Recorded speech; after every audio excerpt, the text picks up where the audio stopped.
In today's video, I'm going to teach you how to add page attributes in WordPress. Understanding how to manage these settings can significantly enhance the organization and hierarchy of your website, making it easier for visitors to navigate. By the end of this guide, you'll know exactly how to customize your pages to fit your website's needs. First, let's start by accessing your WordPress dashboard.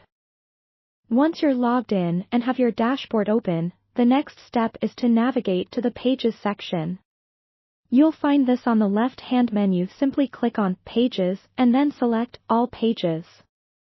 From here, you'll see a list of all the pages currently set up on your website.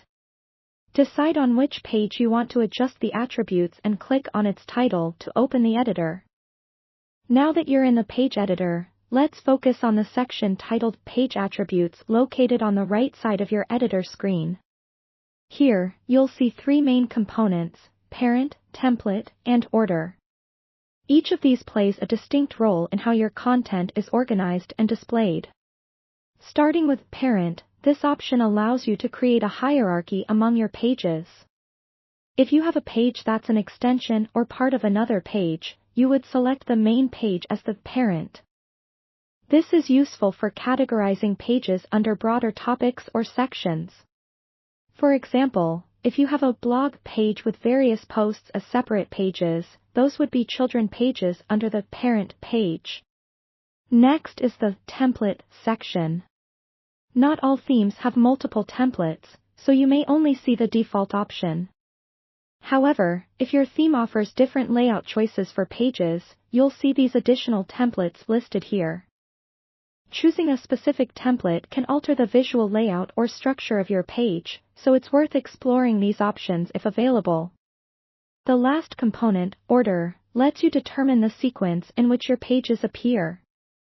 This is particularly helpful when displaying pages in a sequence on a navigation menu.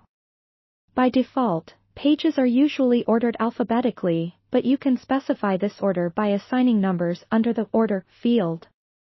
A lower number means a page will appear earlier.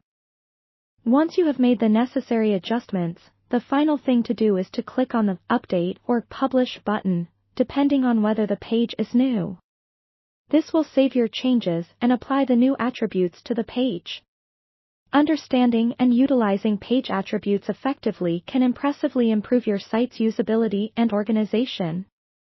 If you're working on a vast website with various content types, these steps ensure your audience can easily find and interact with your content. As always, feel free to experiment with these settings to discover what layout works best for your site. Thank you for watching, and we'll see you in the next tutorial.